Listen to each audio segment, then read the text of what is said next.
안녕하세요. 지난 시간에 이어서 안경사 최종 모의고사 책에 수록되어 있는 빨리 보는 간단한 키워드 보도록 하겠습니다.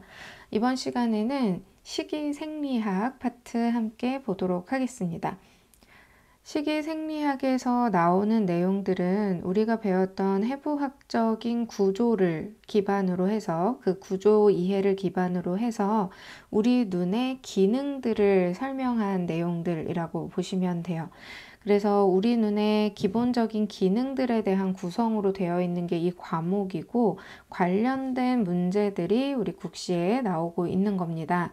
그래서 특히 국시에서 많이 언급되고 있는 내용들을 기준으로 해서 빨간키 간단하게 정리를 해 놨고요. 이 부분을 하나씩 같이 설명을 통해서 조금 더 내용 파악을 해보도록 하겠습니다. 제일 먼저 나오는 내용은 시야와 관련된 내용이에요.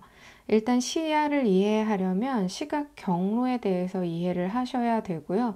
시각 경로를 해부학적 구조로 우리가 이해를 했을 텐데 해부학적인 구조를 잘 이해를 했으면 이 안에서 시야에 대한 부분이 어떤 식으로 진행되고 있는지 전반적인 이해를 하셔야 됩니다. 여기서 중요한 것은 제목에 적혀 있는 것처럼 시야 그리고 망막에 결상되는 상태를 잘 구분해서 이해하시는 게 중요해요. 그래서 여기 뭐 오른쪽, 왼쪽, 코 쪽, 귀 쪽 이런 식으로 방향에 대한 얘기가 계속 나오는데 여기서 우리가 중요하게 꼭 구분해야 될 부분은 지금 얘기한 것처럼 피검사자가 보는 시야 내의 얘기인지 피검사자의 망막의 위치에서의 얘기인지 이 부분을 잘 구별하시는 게 필요합니다. 자, 1번 내용을 보면 시야 내의 주시점의 상은 중심 오목에 맺힌다 라고 되어 있어요. 여기서 주시점이라고 하는 부분은 피검사자의 시야 내에 있는 거죠. 피검사자가 보는 방향입니다. 그리고 중심 오목이라고 하는 위치는 피검사자의 망막의 위치가 되는 거죠. 그래서 어떤 한 주시점을 바라본다 라고 했을 때 여기서 출발한 빛이 피검사자의 눈에 중심 오목으로 들어오게 되는데 지금 1번의 설명이 그 내용이에요. 그래서 여기에서 주시점은 지금 여기 바깥에 있는 시야 내의 한 점을 얘기하는 거고 중심 오목은 여기서 주시점에서 출발한 빛이 망막에 닿는 여기 이 위치를 얘기하는 겁니다. 이 부분을 일단 잘 구별하실 필요가 있어요. 그리고 2번부터 또 보겠습니다. 자, 2번 주시점을 기준으로 해서 여기 주시점이라고 얘기했으니까 주시점은 시야 내의 한 점이죠. 주시점을 기준으로 오른쪽 시야의 상, 오른쪽 시야의 상은 중심 오목을 기준으로 왼쪽 망막에 맺힌다. 이런 식으로 들어오게 되면 중심 오목을 기준으로 왼쪽 망막에 상이 만들어집니다. 오른쪽 시야의 내용이 왼쪽 망막에 맺히게 되는 거죠. 같은 방식으로 3번 주시점을 기준으로 왼쪽 시야는 중심 오목을 기준으로 오른쪽 망막에 맺힌다. 주시점을 기준으로 해서 왼쪽 방향에 있는 이 시야들은 중심 오목을 기준으로 해서 오른쪽 방향 망막에 상을 만들게 되는 겁니다. 이런 식으로 서로 반대되는 곳에 상을 맺는다 라는 기본적인 내용 이해를 하시면 돼요. 이걸 오른쪽 왼쪽이 아닌 코 쪽 혹은 귀 쪽으로 바꿔서 얘기해도 동일한 상황이 되는 거죠. 주시점을 포함한 시야 내에 있는 빛들이 우리 눈에 전달되고 망막에 들어온 이 빛이 어떤 경로를 통해서 우리 뇌로 인지되는지 이 경로를 시각 경로라고 부르죠. 그리고 이 시각 경로의 순서, 이 흐름에 대해서는 그림을 통해서 여러분들이 이름을 다 알고 계셔야 될 겁니다. 그래서 이거는 아마 거의 대부분 학과 수업 때 거의 외우셨을 거예요.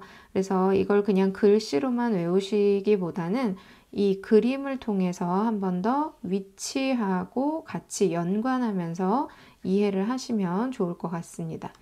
그래서 이런 시각 경로, 망막에서부터 빛이 어떤 방향으로 전달이 되는지, 그리고 특히 여기 시신경 교차라고 하는 특수한 부분에서 말 그대로 시신경의 일부가 교차되는 현상이 나타나게 되고, 여기서 코 쪽 망막에 섬유들이 교차된다라는 걸 배우셨을 거예요. 이 부분을 잘 이해를 해야 그 다음 내용이 또 연결이 잘 됩니다. 그래서 시각 경로는 이런 해부학적인 구조, 그림을 통해서 이름과 연결해서 잘 기억하시면 되고요. 이제 여기서 연결되는 게 바로 시야 장애와 관련된 부분입니다. 우리 눈의 기능에 이상이 있는 부분들을 지금 식이생리학에서 언급하고 있는 건데요. 그 중에 하나가 이제 시야와 관련된 장애들이죠. 국가고시에서는 아주 복잡한 내용까지는 나오지 않고 완전 맹이거나 아니면 반맹 정도가 나옵니다. 뭐 사분맹도 있고 다양한 이제 형태의 시야 장애가 있을 수 있겠지만, 기본적으로 이 시각 경로와 관련해서 반맹 혹은 완전맹 같은 것들이 나오게 되니까 이 부분만 잘 이해를 하셔도 충분히 문제를 풀 수 있어요. 일단은 앞에서 얘기했던 것처럼 시각 경로가 어떤 경로를 가지고 가는지, 어떤 흐름을 가지고 있는지를 잘 기억을 하셔야 하고, 그러면 그림을 잘 기억하시라고 했어요. 그러면 그림을 잘 알고 있으면 어느 부위가 손상됐을 때 어떤 상태가 나타날지 이해를 할 수가 있죠. 여기에서 그냥 오른눈 시신경 손상 이런 식으로 외우시면 크게 도움이 안 되고요. 조금 시간이 걸리더라도 그림을 꼭 파악을 해보시는 게 좋습니다. 그래서 지금 만약에 사례에 오른눈 시신경이 손상되었다라고 문제가 나온다면 그림을 통해서 오른눈의 시신경이 손상된 이 위치를 파악하시면 되는 거예요. 그러면 여기 오른눈에서 오는 정보가 여기 처음부터 차단이 되어 있는 상태이기 때문에 쉽게 어떤 시야를 가지고 있을지 상상할 수 있죠. 왼쪽 같은 경우는 정상이니까 그대로 정보가 양쪽 뇌로 다 흘러 들어가게 될 거고, 오른쪽 같은 경우는 여기서 출발한 정보가 하나도 들어오지 않으니까 당연히 오른쪽으로 보는 시야는 아예 없을 수밖에 없습니다. 그래서 오른눈 완전 맹이 되는 거예요. 같은 방식으로 다른 것들도 하나씩 이 위치를 살펴보시면 돼요. 그러면 손상된 부위를 기준으로 해서 거꾸로 따라가 보시면 되죠. 만약에 2번 부분이 손상되었다라고 하면 여기에 손상된 곳을 지나가고 있는 이 줄기를 거꾸로 따라가 보시면 돼요. 그러면 지금 따라가고 있는 곳은 왼쪽으로 쭉 따라가 보면 왼쪽의 코방향 망막 위치가 되는 거고요. 다시 얘기하면 여기로 들어오는 정보가 소실되었다라고 생각할 수 있죠. 그러니까 왼쪽 눈의 입장에서는 주시점보다 왼쪽에 있는 이쪽 시야의 정보들이 가려졌다, 이렇게 이해할 수 있어요. 그래서 여기 그림에서 보면 왼쪽 시야 중에 반이 가려진 걸로 이렇게 표기를 하고 있습니다. 물론 실제 시야는 여기 그냥 안 보이는 것으로 되는데, 이 안 보이는 것을 우리가 표현하기 위해서 검은색으로 보통 칠해서 나오게 되는 거예요. 그래서 이 검은 부분이 시야가 소실된 부분으로 이해를 하시면 되고, 지금 여기 반맹이니까 여기 가운데 부분이 주시점의 위치라고 생각하시면 됩니다. 주시점은 가운데 있는 상태에서 왼쪽 시야, 그 다음에 오른쪽 시야가 있는 거예요. 여기서 지금 왼쪽 시야, 오른쪽 시야라고 적혀져 있는 부분은 조금 더 정확하게는 왼쪽 눈의 시야고, 여기는 오른쪽 눈의 시야, 이렇게 이해를 해주시면 됩니다. 왼쪽 눈의 기준에서 주시점을 기준으로 왼쪽 방향 시야가 있고 오른쪽 방향 시야가 있는 거예요. 그 다음에 오른 눈에서는 주시점을 기준으로 다시 왼쪽 방향 시야와 오른쪽 방향 시야가 있는 겁니다. 그래서 여기에서 이것도 마찬가지 글씨로 하나씩 파악하시려고 하면 시간이 걸리고 헷갈리실 수 있어요. 그래서 그림을 통해서 여기 어느 부위가 실제 손상이 되었고 얘를 따라가면 어느 부위에 있는 정보들인지 이런 식으로 따라가기를 한번 해보시면 이 시야장애를 잘 이해하실 수 있을 겁니다. 이 시각경로와 시야장애에 관련된 부분을 설명한 영상이 따로 있으니까 한 번 더 참고해 보시면 돼요. 자, 다음 파트는 광각입니다. 광각이라고 하는 파트에서는 이 빛을 인지하는 기능에 대해서 얘기를 하고 있는데요. 빛을 인지하는 것, 그러니까 보는 것 자체를 얘기하는 거고요. 그래서 아주 기본적인 내용인 명소시, 암소시에 대한 내용이 나옵니다. 이 명소시하고 암소시는 결국은 원뿔세포 그리고 막대세포에 대한 얘기예요. 그래서 해부학에서도 원뿔세포와 막대세포를 망막 파트에서 공부를 했고, 거기에서 원뿔세포나 막대세포의 기능과 관련된 부분들을 쭉 나열 혹은 또 비교해 가면서 공부를 하셨을 거예요. 그래서 그 내용하고 연결해서 그냥 이해를 하시면 됩니다. 그래서 여기 표를 보시면서 명소시와 암소시의 비교, 기본적으로는 원뿔세포와 막대세포의 특징에 대한 비교라고 생각하시면 되고요. 그래서 그 부분들을 하나씩 하나씩 항목별로 보시면 됩니다. 그래서 뭐 망막에서의 위치, 원뿔세포가 중심 오목에 집중되어 있다라는 이런 내용들을 해부학에서 배웠으면 중심 오목에 들어오는 빛의 정보가 가장 선명하게 보이겠구나 라는 이런 내용들을 연관시킬 수 있죠. 왜냐하면 막대세포보다 원뿔세포가 시력이 좋으니까 그렇고요. 반대로 막대세포는 시력이 나쁜 세포인데 상대적으로 정확한 시력을 갖고 있지는 않은데 망막의 주변부에 분포하고 있고, 이에 따라서 주변 시야에 대한 시력은 더 중심 시력보다 낮다라는 정보를 우리가 연결할 수 있습니다. 이런 식으로 해서 전체 내용을 원뿔세포와 막대세포를 비교하는 방향으로 해서 정리를 하시면 돼요. 자, 그 다음은 색각과 관련된 내용 보겠습니다. 색각은 색을 느끼는 감각을 얘기하는 거고, 여기서 색을 느끼는 감각에 이상이 있는 경우를 색각 이상이라고 부릅니다.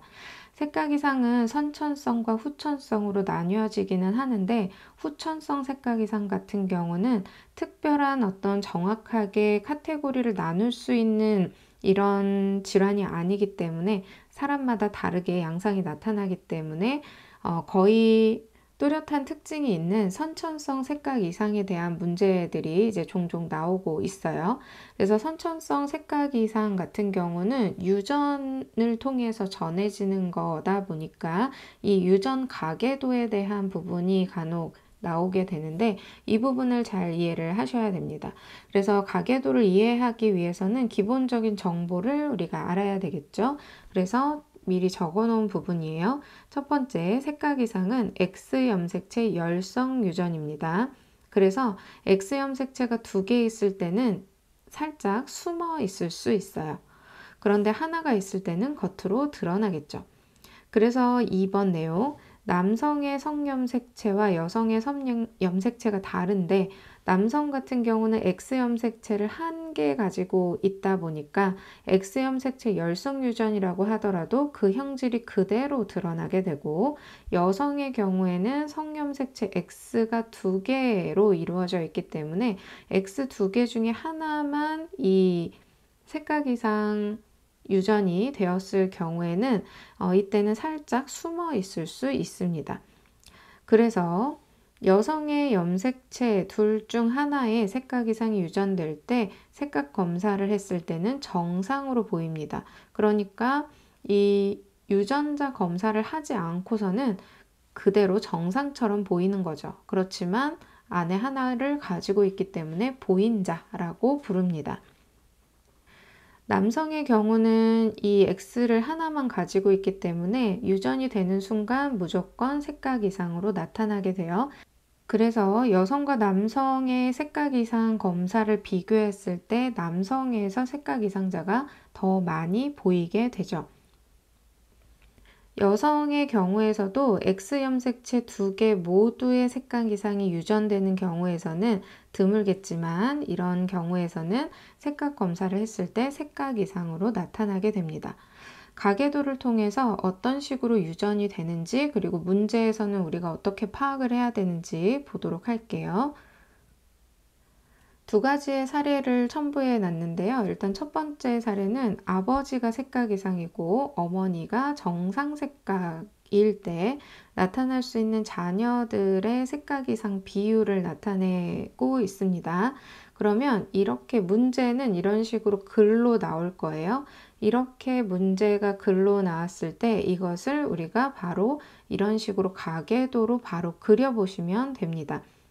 그래서 아버지는 색각 이상, 그러면 아버지는 XY 염색체인데 그 중에 하나의 X의 색각 이상 유전자를 가지고 있는 경우라고 보면 되고, 어머니는 정상 색각이고 보인자가 아니다 라고 했으니까 어머니가 가지고 있는 X 염색체 두 개는 모두 색각 이상이 아닌 정상 색각 유전자 상태로 그려주시면 돼요. 그리고 나서 하나씩 하나씩 짝지어서 4개 사례의 4번의 사례의 자녀들을 만들어 주시면 됩니다. 그래서 첫 번째 엄마의 X를 하나 가지고 오고 아버지의 X를 하나 가지고 오고 이런 식으로 해서 사례를 계속 만들 수가 있겠죠. 이렇게 하면 이런 식으로 나눠서 하면 이렇게 4명의 경우의 자녀들이 나오게 됩니다. 그러면 자연스럽게 딸 둘은 XX는 딸이니까 딸 둘은 보인자가 되었고요. 아들 같은 경우는 아버지한테서는 Y만 받고 어머니한테서 X를 받는데 어머니는 색각 이상 유전자를 가지고 있지 않았기 때문에 아들들 같은 경우는 모두 다 정상 색각자가 되는 겁니다.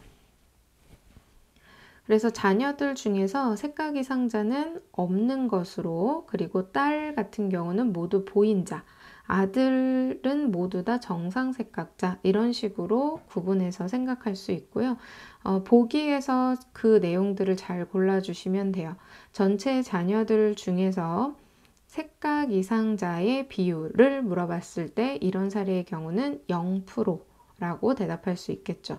아들들 중에서 정상 색각자의 비율을 물어봤을 때 100% 이런 식으로 대답을 하시면 됩니다. 하나 더 보면요. 이번에는 아버지는 정상 색각이고 어머니가 보인자라고 주어졌을 때 그때 마찬가지로 가계도를 그대로 그리시면 돼요. 어머니한테서 하나, 아버지한테서 하나, 이런 식으로 하나씩 하나씩 경우의 수를 따져 보시면 됩니다. 그러면 밑에 가계도처럼 이렇게 4개의 사례가 나올 거예요. 그러면 여기 딸 중에서 한 명은 정상 색각, 한 명은 보인자. 그렇지만 검사를 했을 때는 둘 다 정상 색각처럼 나오겠죠.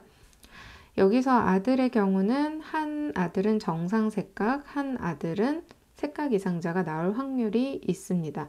그러면 4개의 사례 중에서 자녀들 중에서 색각 이상자는 몇 명인가요? 라고 물어보면 4명 중에 1명이니까 25%라고 대답할 수 있고요. 아들 중에서 색각 이상자를 물어보면 여기 아들 2명 중에서 색각 이상자니까 50%, 혹은 또 아들 중에서 정상 색각자 또 1명이니까 2명 중 1명이니까 50% 이렇게 대답할 수가 있습니다. 이런 식으로 글을 일단 잘 읽으셔야 되고요. 가계도를 잘 그려보시면 가계도 그리고 여기 2개씩 잘 묶음만 만드시면 4개의 사례 만들어낼 수 있고 이걸 가지고 맞는 내용 찾아서 골라내시면 됩니다. 색각이라고 하는 이 기능과 관련해서 색각 이상 검사에 대한 종류들도 언급이 되는데요. 여기서 검사의 특징 그리고 용도가 적혀 있습니다. 이 용도에 대해서 여러분들이 잘 연결해서 정리를 한번 하시고요. 그 다음에 이름을 아는 것도 중요한데 여기에 해당하는 것들을 검사 도구를 한 번씩 눈으로 익혀 놓으시는 게 더 좋습니다. 그래서 이런 부분들은 사실 지금 인터넷 검색을 하시면 다 나오기 때문에 거짓 동색표 혹은 D15 검사, 배열 검사 이런 식으로 검색을 하시면 이 내용들이 다 나옵니다. 그래서 눈으로 한번 그림을 꼭 보시면 좋을 것 같아요. 그 다음에 색각경 그리고 색각등 검사 같은 경우 검색을 하면 사진들이 다 나오니까 여러분들이 사진을 꼭 참고를 하셔서 이런 검사 방법이구나, 이런 검사 도구구나 라고 하는 거를 머릿속으로 딱 이미지를 남겨 놓으시면 좋을 것 같아요. 그래서 검사 도구를 보면 여기에 있는 특징들을 일부러 외우지 않아도 자연스럽게 습득이 됩니다. 그래서 검사 도구를 한 번쯤 보시고 가능하면 검사하는 방법도 한번 검색해서 보시면 이 이미지를 보고 충분히 내용을 잘 이해할 수 있고요. 그래서 용도와 관련돼서 연결하실 수가 있을 거예요. 자, 눈의 기능 중에서 또 조절이라고 하는 기능이 있죠. 조절에 대해서는 또 다른 과목에서도 여러 가지 나오니까 기본적인 내용 중에서 조절이 일어나는 기전, 그리고 조절이 일어났을 때 눈에서 해부학적으로 또 생리학적으로 어떤 변화가 일어나는지 이 부분을 좀 정리해 둘 필요가 있습니다. 조절은 선모체의 수축을 통해서 일어나죠. 그림을 통해서 꼭 보시면 좋을 것 같고요. 그래서 여기 수정체가 있고 수정체 적도부에 이렇게 실 같은 선모체 소대가 연결되어 있고 이 선모체 소대는 선모체의 주름부와 연결이 되어 있습니다. 이 부분을 그림을 통해서 이미지를 딱 사진 찍듯이 기억하시는 게 좋아요. 자, 그래서 선모체에 이렇게 연결이 되어 있고 수정체 같은 경우는 근육이 없기 때문에 혼자서는 못 움직이고 선모체가 움직이는 이 과정을 통해서 영향을 받아서 두꺼워지거나 얇아지거나 하는 이런 변화가 생기게 되는 거죠. 그래서 선모체 근육이 수축하게 되면 여기 달려있는 선모체 소대가 풀어지게 되고요. 느슨해지게 되고 느슨해지니까 수정체를 잡아당기고 있던 힘이 풀리고 수정체의 탄성에 의해서 수정체는 두꺼워집니다. 이 과정이 조절이라고 하는 과정이죠. 근거리를 볼 때 나타나는 수정체의 굴절력을 증가시키는 이런 과정, 이게 바로 조절이 되는 거고요. 그러면 이런 조절이라고 하는 현상이 일어났을 때 눈에서 나타나는 다른 부분의 변화는 어떤 것들이 있는지 이 부분도 알아두실 필요가 있습니다. 일단은 당연한 얘기, 두께가 증가되죠. 수정체의 두께가 증가되고요. 수정체의 두께가 증가될 때 전면이 각막 쪽으로 이동한다라고 되어 있어요. 여기 그림에서 보면 수정체하고 홍채가 완전히 떨어져 있는 게 아니고 살짝 이런 식으로 맞닿아 있어요. 이 상황에서 수정체의 앞면의 두께가 증가하면 이렇게 앞으로 나오게 될 거고요. 그래서 앞으로 밀어내게 됩니다. 이런 식으로 이렇게 두께가 증가하게 되면서 더 볼록해지면서 수정체의 전면이 앞으로 오는 것처럼 이렇게 결과가 만들어지죠. 그러면서 홍채도 약간 미는 이런 현상이 생기고요. 결국은 앞방의 부피가 살짝 좁아집니다. 수정체 전면과 후면의 곡률 반경이 감소된다 라고 되어 있는데 다른 말로는 곡률이 증가된다 라고 표현할 수 있어요. 조절이 일어나기 전의 수정체의 상태는 전면이 더 평평하고 후면이 조금 더 곡률이 센 이런 형태로 되어 있고요. 조절이 최대로 일어나게 되면 전면도 더 볼록해지고 후면도 조금 더 볼록해지는, 양쪽이 더 비슷하게 볼록해지는 이런 변화가 나타납니다. 지금 이런 변화는 곡률로서는 증가되지만 곡률 반경으로서는 감소된다라고 표현을 할 수가 있겠죠. 그래서 이런 표현이 언급이 될 수도 있으니까 이런 표현도 한번 알아두시고, 그리고 방수 유출량 증가로 안압이 하강합니다. 그리고 동공의 수축이 같이 일어나죠. 근거리를 볼 때 조절이 일어나는데 이 근거리를 보는 운동에서 조절만 일어나는 것이 아니고 축동 그리고 폭주도 함께 일어납니다. 그래서 여기 동공의 수축이 일어나게 되는데요. 동공이 작아지려면 여기에 있는 지금 홍채의 근육들이 가운데 쪽으로 쭉 늘어나는 방식으로 될 거고요. 그때 여기 방수가 빠지는 각막과 홍채 사이 이 우각이라고 하는 이 각이 조금 더 넓어지게 되면서 방수의 유출량이 많아집니다. 물이 잘 빠지니까 그만큼 안구의 압력이 떨어지게 되겠죠. 그래서 근거리를 볼 때는 안압이 하강한다 라고 연결해서 기억하시면 됩니다. 다음은 동공운동과 관련된 내용이에요. 동공반사에 대한 부분을 간단하게 정리한 다음에 동공 이상과 관련된 부분 살펴보도록 할게요. 자, 동공반사, 보통은 이제 대광반사라고 얘기를 하는데 빛에 대한 반응으로 나타나는 반사적인 작용입니다. 그래서 대광반사라고 부르게 되는 거고, 한쪽 눈에 빛을 비춰도 두 눈의 동공이 동시에 수축을 하는 과정을 가지고 있어요. 이때 직접 빛을 받은 쪽은 직접 대광반사, 반대쪽의 눈은 간접 대광반사를 했다. 이렇게 표현할 수가 있습니다.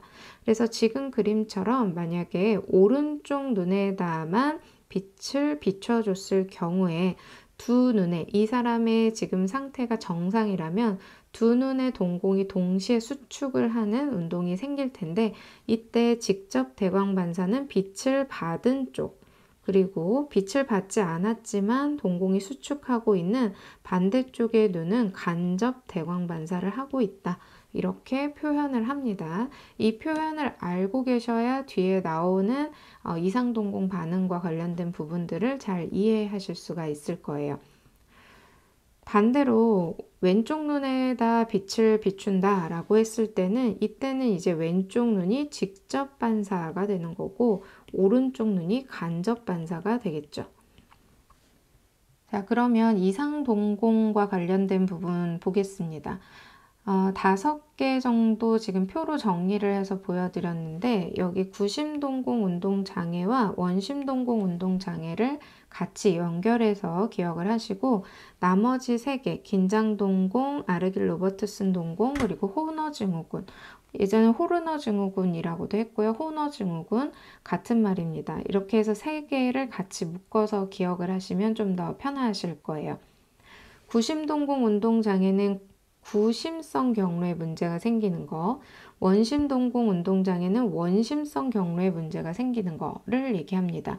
그래서 여기 적혀 있죠. 구심성 경로가 뭔지, 원심성 경로가 어떤 경로인지 일단 아셔야 되고요.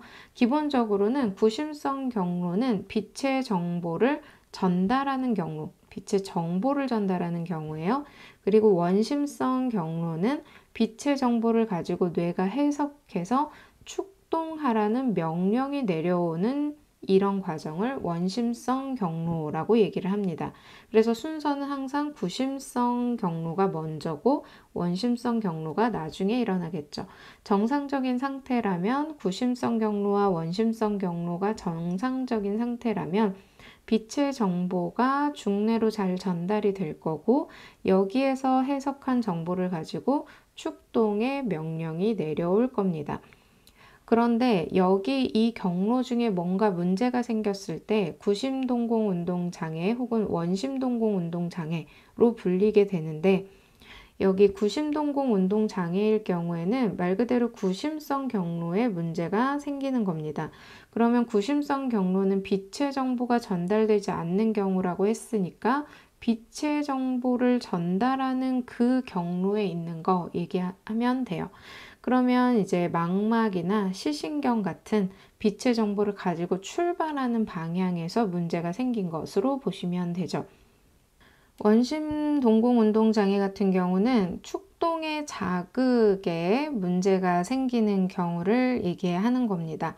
그래서 축동이라고 하는 명령을 내리는 경로, 그러니까 중뇌 이후의 경로에서 문제가 생겼을 때로 생각하시면 되고요. 이런 축동 자극의 경로는 양쪽 눈에 동시에 영향을 보이기 때문에 직접 대광반사 그리고 간접 대광반사가 모두 소실된다라는 특징이 있습니다. 구심동공 운동장애와 차이가 있으니까 이 부분 잘 알아두시고요. 그 다음에 나머지 긴장동공, 아르길 로버트슨 동공, 호너 증후군 같은 경우, 안과학 책에서 보시면 다양한 증상들이 있지만 그 중에서 중요한 키워드 가지고 정리해 놓으시면 돼요. 그래서 긴장동공 같은 경우는 주로 20대에서 40대 여성, 그리고 산동된 상태에 긴장동공이니까 눈이 커져 있는 상태로 이해를 하시면 되고, 아르길 로버트슨 동공하고 호너 증후군 같은 경우는 모두 축동된 상태로 기억을 하시면 됩니다. 그래서 호너 증후군은 교감신경의 마비인데, 교감신경과 관련되어 있는 것이 뮬러근이라고 하는 거예요. 이 뮬러근이 어디 있냐면 눈꺼풀에 있는 거고요. 뮬러근이 윗눈꺼풀을 올려주는 역할을 하는 근육이에요. 윗눈꺼풀 올림근도 있고 뮬러근도 있는데, 그 중에서 윗눈꺼풀 올림근은 눈돌림신경에 영향을 받게 되는 근육이고요. 뮬러근 같은 경우는 교감신경에 영향을 받습니다. 호너 증후군 같은 경우는 교감신경이 마비되어 있는 상태이기 때문에 뮬러근의 수축을 일으키지 못하고 눈꺼풀이 처지게 되는 거죠. 그리고 축동, 땀없음증 같은 대표적인 증상들이 있습니다.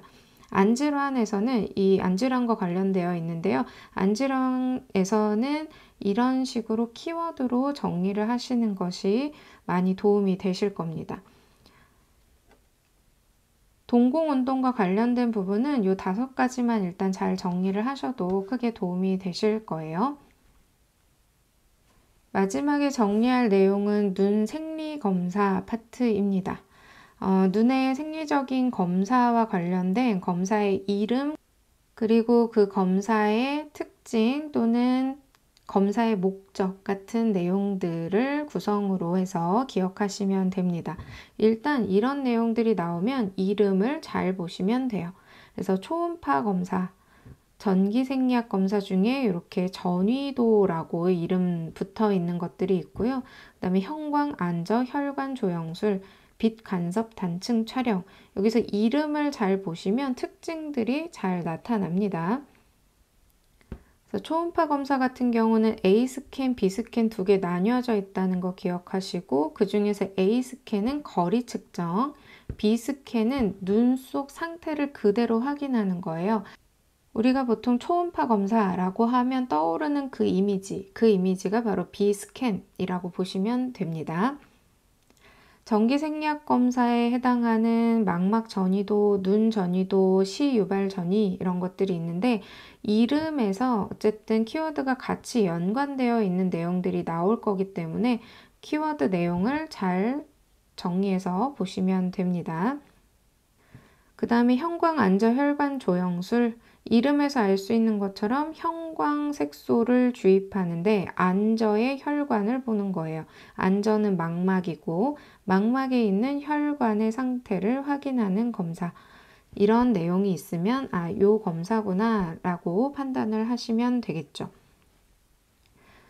마지막으로 빛 간섭 단층 촬영, 여기 단층 촬영이라고 했으니까 눈 속의 단면을 확인할 수 있는 검사입니다.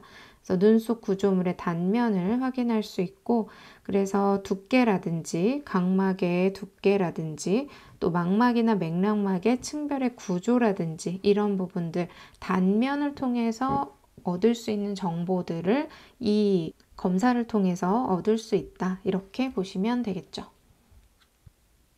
자, 이렇게 해서 빨간 키에 나와 있는 빨간 키에 수록한 식이생리학 파트에 대한 부분 설명을 마쳤습니다. 앞에서 설명했던 것처럼 식이생리학이라고 하는 과목은 눈의 기능과 관련된 부분이라는 걸 잘 기억하시고요. 이 기능을 이해하시려면 일단 해부학적 구조를 잘 이해를 하고 계셔야 됩니다. 그래서 해부학적 구조의 이해, 그리고 해부학에서 배웠던 내용들을 잘 연결해서 이 생리학에 적용을 하시면 됩니다. 이 과목과 관련돼서 질문하실 사항은 지금 이 영상에 댓글을 남겨주시거나 아니면 카카오톡 오픈톡방에서 따로 질문을 하시면 그때그때 답변 드리도록 하겠습니다. 빨간 키 식이생리학 파트 마치겠습니다.